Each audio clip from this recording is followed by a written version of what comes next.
नमस्कार दोस्तों, आज मैं आप सबके लिए एक बहुत ही मज़ेदार कहानी लेके आई हूँ। इस कहानी का शीर्षक है किसान और घड़ा।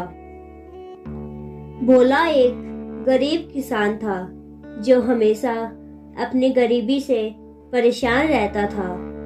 वह कथापुर नामक गांव में अपनी माँ के साथ रहता था। भोला अपनी माँ को बहुत प्यार करता था।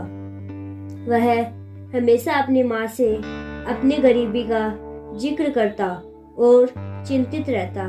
उसकी माँ उसे हमेशा दो शिक्षा देती। पहली, हमेशा ईमानदार रहो और कभी किसी का बुरा मत करो।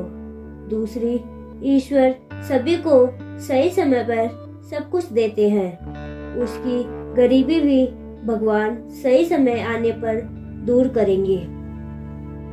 भोला बहुत ही सीधा था और हमेशा उसके दोस्त उसके भोलेपन का मजाक उड़ाते थे।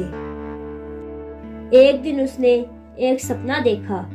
उसके घर पे अचानक सोने के सिक्कों की बारिश हो रही है। वह इस सपने के बारे में अपने दोस्त रामू को बताता है।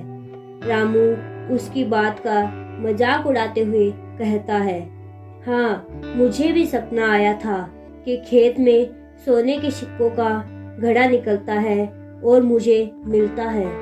यह कहकर वह हंसता हुआ वहां से निकल जाता है। अगले दिन भोला अपने खेत में रोज की भांति हल चला रहा था। अचानक उसकी नजर एक घड़े पर पड़ी। वह जैसे ही घड़े को खोलता उसकी आंखें फटी की फटी रह जाती है। जी हाँ, उसमें सोने के सिक्के थे। वह बेचारा बड़ा दुखी होता है। उसे लगता है ये तो उसके मित्र रामू का सपना था और उसे यह सिक्के रामू को देने चाहिए। वह जाके रामू से कहता है, रामू, तुम्हारा सपना पूरा हो गया। जाओ, जाके मेरे खेत से अपने सोने के सिक्कों का घड़ा ले लो। यह कहकर भोला अपने घर की ओर चल पड़ता है और अपने सपने के पूरे होने का इंतजार करता है। उसे लगता है कि शायद अब सोने के सिक्कों की बारिश भी होगी। उसकी यह बात सुनकर उसकी माँ परेशान होकर कहती है, भोला, तू सचमुच भोला है। भला सोने के सिक्कों की बारिश होती है क्या? उधर रामू सोचता है, क्या यह मुझे बेवकूफ बना रहा है या यह खुद इतना बेवकूफ है? भला कोई ऐसा करता है क्या? मगर चलो चल के देखता हूँ। रामू जैसे ही खेत में पहुँचता है वह उसे घड़ा दिखता है। मगर ये क्या, उसमें तो ऊपर 5-6 सांप दिखते हैं। जिसे देखकर वह घबरा जाता है। उसे लगता है कि इस घड़े में कोई सिक्के नहीं है। भोला ने उसे नुकसान पहुंचाने के लिए खुद घड़ा यहाँ रखा होगा। रामू सोचता है, आज रात भोला के घर जाऊंगा और भोला की छत से यह घड़ा उसी के ऊपर उलट दूंगा। उसी रात वो भोला की छत पर चढ़ता है और देखता है नीचे आंगन में भोला सोया हुआ है।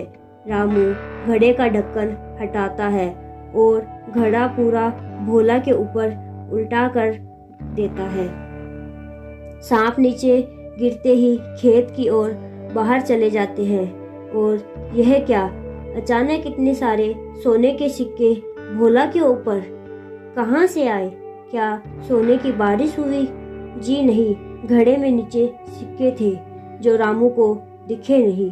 उसे सिर्फ ऊपर के सांप दिखे।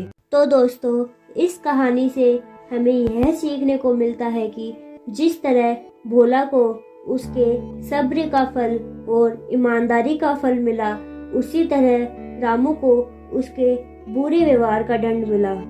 तो यह कहानी आपको पसंद आई है? कमेंट बॉक्स में जरूर बताएं।